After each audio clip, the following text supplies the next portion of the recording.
प्रिय विद्यार्थियों, फ्रांस की क्रांति के उपरांत आज जिस विषय पर हम बात करने जा रहे हैं वो है नेपोलियन बोनापार्ट। एक ऐसा नाम जिसके बिना विश्व इतिहास की कल्पना भी नहीं की जा सकती। एक ऐसा व्यक्ति जो बिल्कुल साधारण स्थिति से फ्रांस के सम्राट के पद तक पहुंचा। आइए आज हम उसी नेपोलियन बोनापार्ट के बारे में अध्ययन आरंभ करते हैं। सबसे पहले बात करते हैं नेपोलियन बोनापार्ट के प्रारंभिक जीवन के बारे में। इसका जन्म 15 अगस्त 1769 को कोर्सिका द्वीप के अजासियो में हुआ। अजासियो कोर्सिका द्वीप का एक छोटा सा नगर है और ये कोर्सिका द्वीप नेपोलियन के जन्म के मात्र 1 वर्ष पहले जिनेवा के द्वारा फ्रांस को बेच दिया गया था। यानी जब नेपोलियन ने आंखें खोली तो उसने अपने इस द्वीप के निवासियों को विरोध करते पाया। फ्रांस के विरुद्ध, फ्रांस से स्वतंत्रता प्राप्त करने के लिए वो सब लालायित थे। उसके जो पिता थे नेपोलियन के, जो वकील थे और एक कुलीन परिवार से थे, लेकिन अब उनके पास कोई जमीन जायदाद नहीं बची थी और बहुत ही साधारण स्थिति में रह रहे थे। उन वकील पिता चार्ल्स बोनेपार्ट और लेटिटिया रेमोलिनी, जो उनकी माँ थी, बहुत ही सुंदर थी, बड़ी दृढ़ संकल्प थी, उनकी 8 संतानों में से दूसरे नंबर की संतान था। इसकी प्रारंभिक शिक्षा ब्राइन और पेरिस के सैनिक विद्यालयों में हुई, जहां इन्हें सरकारी छात्रवृत्ति प्राप्त हुई। फ्रेंच भाषा, चूंकि इनकी मूल भाषा नहीं थी, इसलिए ठीक से नहीं बोल पाते थे और यही कारण था कि छात्रों द्वारा इनका मजाक बनाया जाता था और पूरे जीवन भर ये फ्रेंच बहुत अच्छी तरह से नहीं बोल पाए। चूंकि इनके पिता की जल्दी ही मृत्यु हो गई, इसलिए ऐसी अवस्था में इन्हें 2 साल का कोर्स 1 साल में ही कंप्लीट करना पड़ा और 16 वर्ष की अवस्था में ही शिक्षा समाप्त कर फ्रांस के तोपखाना विभाग में सेकंड लेफ्टिनेंट के पद पर इन्होंने नौकरी प्राप्त की। उसके बाद चूंकि इनका मन फ्रांस में नहीं लगता था और कोर्सिका की स्वतंत्रता के लिए ये लालायित थे, इसलिए उसे मुक्त कराने के लिए नौकरी से इन्होंने लंबी छुट्टियां ले ली और कोर्सिका चले गए। वहां जाकर इन्होंने स्वतंत्रता प्राप्ति के लिए कई प्रयास भी किए, लेकिन उसी समय फ्रांस में क्रांति हो गई और उस क्रांति के बाद जो राष्ट्रीय महासभा बनी, उसने एक नारा दिया, स्वतंत्रता, समानता और बंधुत्व। उसी के द्वारा बहुत सारे विशेषाधिकार समाप्त कर दिए गए और इसी परिस्थितियों में नेपोलियन पुनः फ्रांस आया। 1792 में पुनः फ्रांस आने के बाद उस समय जिरोंदिस्ट और जैकोबिन दल, हम सब पढ़ चुके हैं, वो इस समय अस्तित्व में आ चुके थे और राजनीति में अपना पूरा पूरा कार्य कर रहे थे। उस जैकोबिन दल के, जो मजदूर वर्ग का दल था, वहां पर नेपोलियन भी उसका सदस्य बन गया। रॉबेस्पियर, जो जैकोबिन दल के नेता थे, वो नेपोलियन को बड़ा मान देते थे और नेपोलियन की क्षमताओं पर उन्हें विश्वास था। 1793 में इन्हें टूलों के अभियान पर भेजा गया, जहां जीतने की संभावना बहुत ही कम थी, लेकिन अपने तोपखाने में नई नई तकनीकों की इजाद करके, उनका प्रयोग करके, वहां जो ब्रिटिश एडमिरल थे उन्हें नेपोलियन के सेना ने परास्त किया और एक प्रकार से अविश्वसनीय विजय प्राप्त की। उनकी इस विजय के कारण उन्हें 24 वर्ष की उम्र में ही ब्रिगेडियर जनरल का पद दे दिया गया। आप सब हम पढ़ चुके हैं कि किस प्रकार रॉबेस्पियर को भी मृत्यु दंड दे दिया गया था जुलाई में। उसके बाद धीरे धीरे जो भी रॉबेस्पियर के समर्थक थे उन सभी को पकड़ा जा रहा था और जैसा कि अभी हमने बात की, नेपोलियन भी रॉबेस्पियर का एक कृपा पात्र था, तो नेपोलियन को भी एक बार पकड़ लिया गया, लेकिन उस पर अभियोग चलाकर उसको छोड़ भी दिया गया। तो 5 अक्टूबर जुलाई के अंदर तो रॉबेस्पियर को मृत्युदंड दिया गया था। 5 अक्टूबर को जब नेशनल कन्वेंशन नया संविधान बना रही थी, उस समय पेरिस में जो राजतंत्रवादी थे, जो राजा को ही पापस शासन में लाना चाहते थे, उन्होंने उस कन्वेंशन भवन को घेर लिया, जिसे वेंडमियर का विद्रोह के नाम से जाना जाता है। तो जब घेर लिया तो कन्वेंशन ने नेपोलियन को इस बात की जिम्मेदारी दी कि कन्वेंशन के सारे सदस्यों की नेपोलियन रक्षा करे। तो नेपोलियन ने वहां पे अपनी तोपें जो हैं वो वहां पे ले आया वो, और उन तोपों के गोलों के माध्यम से उसने काफी लोगों को मार भी दिया, और साथ ही साथ सारी भीड़ जो आ गई थी उसे तितर बितर करने में सफलता प्राप्त की, और इस प्रकार गणतंत्र की रक्षा की। क्योंकि यदि वो भीड़ सफल हो जाती तो वो पुनः राजा को ही नियुक्त करने वाली थी। तो उस भीड़ को तितर बितर करके नेपोलियन ने गणतंत्र की रक्षा की। इसके बाद नेशनल कन्वेंशन ने जो संविधान बनाया, उसके तहत डायरेक्टरी का शासन आरंभ हुआ। और ये जो डायरेक्टरी का शासन था, इसमें नेपोलियन को अपनी योग्यता दिखाने के और भी अवसर मिले। जो 5 डायरेक्टर्स की डायरेक्टरी थी, उसमें एक डायरेक्टर थे 12। वो नेपोलियन से बहुत प्रभावित थे, और यही कारण था कि 1796 में नेपोलियन को ही इटली अभियान पर भेजा गया। वास्तव में इस समय वो जो यूरोप का प्रथम गठबंधन है वो अभी तक चल रहा था। ऑस्ट्रिया उसका सदस्य था, और इटली पर अप्रत्यक्ष रूप से ऑस्ट्रिया का ही अधिकार था। लेकिन ऑस्ट्रिया पर आक्रमण करने के लिए इटली पर ही जाना जरूरी है, इसलिए इसे इटली अभियान ही कहा जाता है। इस अभियान पर जाने से 2 दिन पूर्व ही नेपोलियन ने जो उनकी प्रेमिका थी जोसेफिन, उनके साथ उन्होंने विवाह कर लिया। इसके बाद जो इटली अभियान है, उसके लिए एक बहुत फेमस कोटेशन कहा जाता है, वह आया, उसने देखा और जीत लिया। यानी ये जो इटली अभियान की जीत है वो इतनी सरल थी नेपोलियन के लिए कि केवल उसके आने मात्र से ही उसने उसको जीत लिया। क्या हुआ था इसमें? दरअसल जैसा मैंने आपको बताया कि इटली के ऊपर ऑस्ट्रिया का ही अप्रत्यक्ष रूप से अधिकार था, और इटली का जो सबसे बड़ा राज्य है सार्डिनिया, सार्डिनिया का सेवॉय वंश और ऑस्ट्रिया दोनों मिलकर फ्रांस की सेनाओं का सामना करना चाहते थे। लेकिन नेपोलियन ने उन दोनों की सेनाओं को संगठित होने का अवसर ही नहीं दिया। फ्रांस और ऑस्ट्रिया के बीच में आल्प्स पर्वत आता है, जिसे पार करने में काफी समय लगता है, और बड़ा ही दुर्गम क्षेत्र था वो। लेकिन नेपोलियन के नेतृत्व में फ्रांस के 35,000 के लगभग सैनिकों ने फौरन तीव्र गति से, जिसके बारे में दुश्मन सोच भी नहीं सकता था, इतनी तीव्र गति से आल्प्स को पार किया, और दोनों सेनाओं को आपस में एक जगह आने से पहले ही अलग अलग उन्हें पराजित कर दिया, और इस प्रकार अपनी सेना से दुगनी सेना को उसने पराजित करने में सफलता प्राप्त की। इसके बाद 17 अक्टूबर 1797 को ऑस्ट्रिया के साथ कैंपो फोर्मियो की संधि की, जिसमें ऑस्ट्रिया के बहुत सारे क्षेत्र फ्रांस के लिए प्राप्त किए। इस युद्ध के बाद जो फ्रांस के सैनिक थे वो प्यार से नेपोलियन को द लिटिल कॉर्पोरल कहने लगे। लिटिल कॉर्पोरल क्यों? क्योंकि उसकी जो हाइट थी नेपोलियन की, वो मात्र 5 फुट 2 इंच के आसपास थी, और काफी छोटी हाइट थी एक सेनापति के दृष्टि से।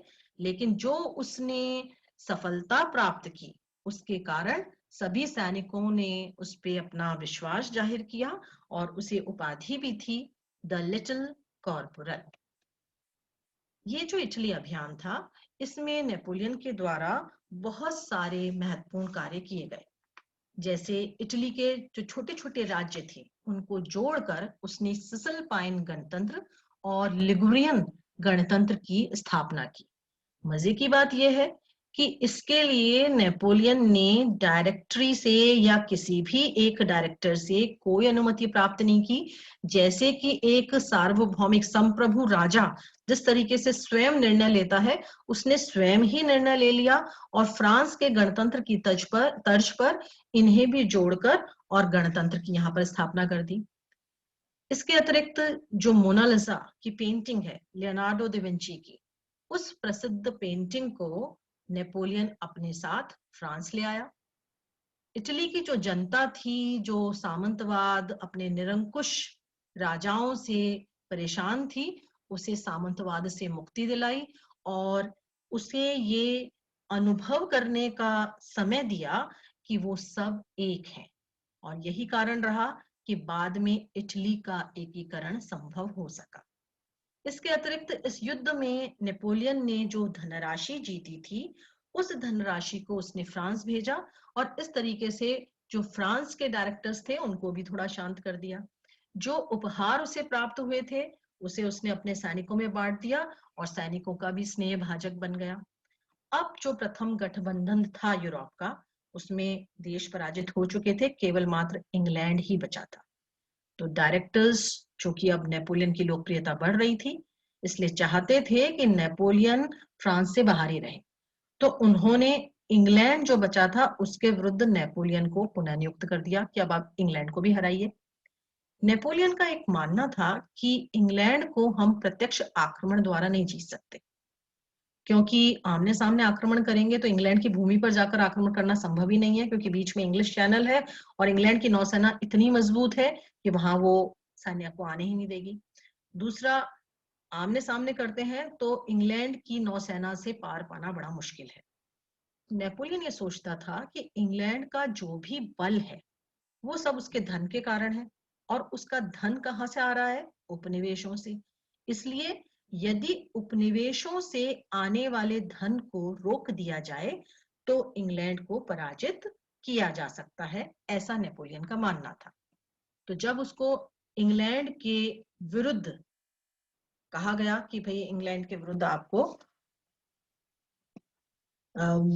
नियुक्त किया जाता है, तो उसने क्या किया? उसने इस योजना के तहत उसने डायरेक्टर्स से ये अनुरोध किया कि उसे मिस्र का अभियान करने की अनुमति दी जाए।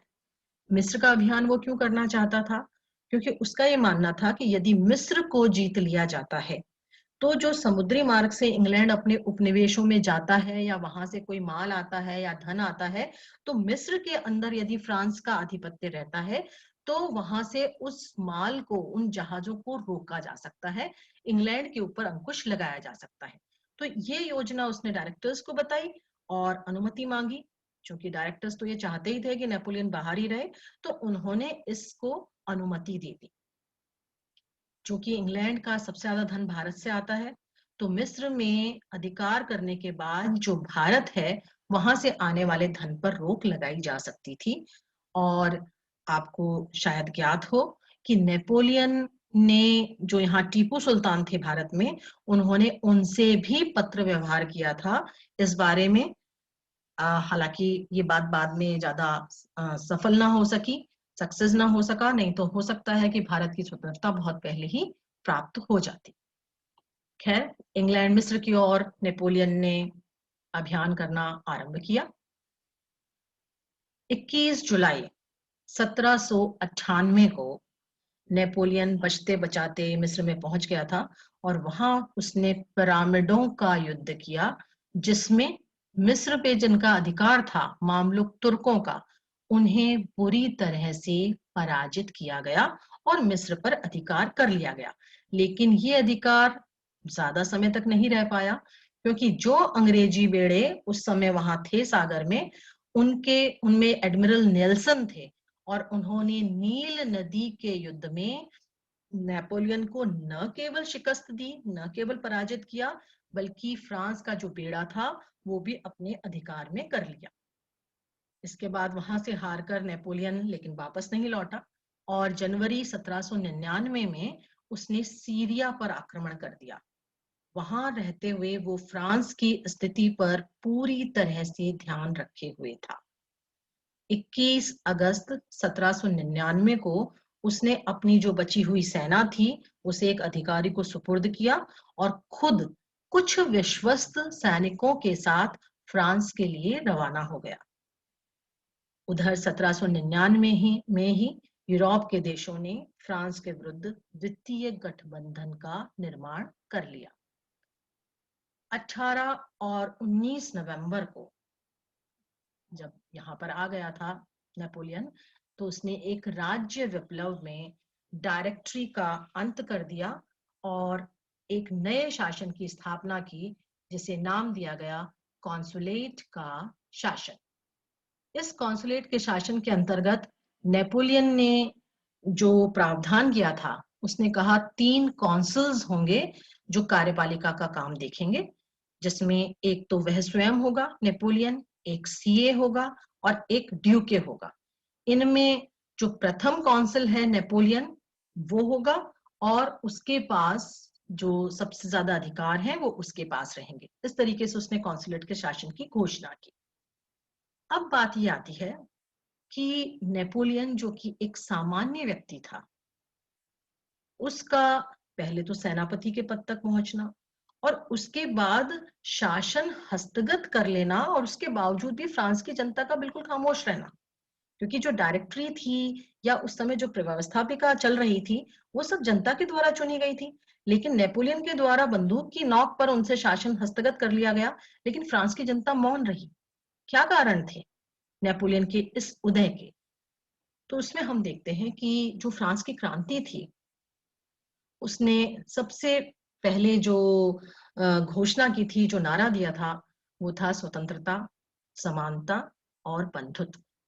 इसमें जो समानता की बात थी, उसके तहत जो वंशानुगत कुलीनता चल रही थी, जो सामंतवाद चल रहा था, जो विशेषाधिकार चल रहे थे, उनकी समाप्ति कर दी गई थी और बड़े पदों पर योग्यता के आधार पर चयन ये आरंभ कर दिया गया था। और यही कारण था कि जन सामान्य भी आगे बढ़ सका, क्योंकि नेपोलियन तो एक सामान्य सैनिक था, लेकिन चूंकि उसमें योग्यता थी, इसलिए योग्यता के बल पर वो सर्वोच्च पद तक पहुंच सका। इसके अतिरिक्त जो क्रांति के 10 वर्ष हमने पढ़े, 1789 से लेकर 1799 तक, इन 10 वर्षों में जो फ्रांस की हालत थी, अव्यवस्था थी, अराजकता थी, मूल्य वृद्धि हो रही थी, बेरोजगारी थी, भ्रष्टाचार था, इन सब से जनता बहुत परेशान थी और वो चाहती थी कि अब ये अव्यवस्था की स्थिति उसकी समाप्त हो जाए। साथ ही साथ फ्रांस को भी एक ऐसा नायक चाहिए था जो कि फ्रांस को स्थिरता दिला सके। बार बार बदलती हुई सरकारें थी, कितनी सारी सरकारें हमने पढ़ी हैं, तो स्थिरता दिला सके और फ्रांस को विश्व में प्रतिष्ठा भी दिला सके। और ऐसा काम नेपोलियन ने किया, क्योंकि नेपोलियन ने अपने अभियानों में जिस प्रकार की सफलता प्राप्त की, उससे फ्रांस का गांव का हर व्यक्ति नेपोलियन को जानता था। गांव के प्रत्येक व्यक्ति को इस बात का पता नहीं था कि डायरेक्टर कौन है फ्रांस का, लेकिन वो ये पूछता था आने वाले से, जो पेरिस से आता था, कि भाई और नेपोलियन क्या कर रहा है। यानी नेपोलियन के अभियानों के कारण उसकी लोकप्रियता इतनी ज्यादा बढ़ चुकी थी कि फ्रांस के लोगों ने उसे नायक के रूप में स्थापित कर लिया था। मध्य वर्ग भी चाहता था स्थायित्व आ जाए, जो बड़े लोग हैं, कुलीन वर्ग के हैं, उनके अत्याचारों से मुक्ति भी जन सामान्य चाहता था। साथ ही साथ जो पादरी और सामंत भाग चुके थे फ्रांस से, वो भी ये चाहते थे कि कोई ना कोई ऐसा व्यक्ति शासन में आए जो कि उन्हें ससम्मान रूप से उनको वापस बुला सके। तो इस प्रकार ये सब कारण रहे जिसके कारण सैनिक के रूप से सेनापति तक नेपोलियन का उदय संभव हो सका। और नेपोलियन स्वयं अपने आप को क्रांति का शिशु कहता था। अब जब हम अपनी अगली कक्षा में नेपोलियन के बारे में पढ़ेंगे, तो हम उसके कार्यों का अध्ययन करेंगे और देखेंगे कि नेपोलियन ने जो कहा है कि वो क्रांति का शिशु है, वास्तव में वो कितना वास्तविक है, कितनी बात वो यथार्थ है।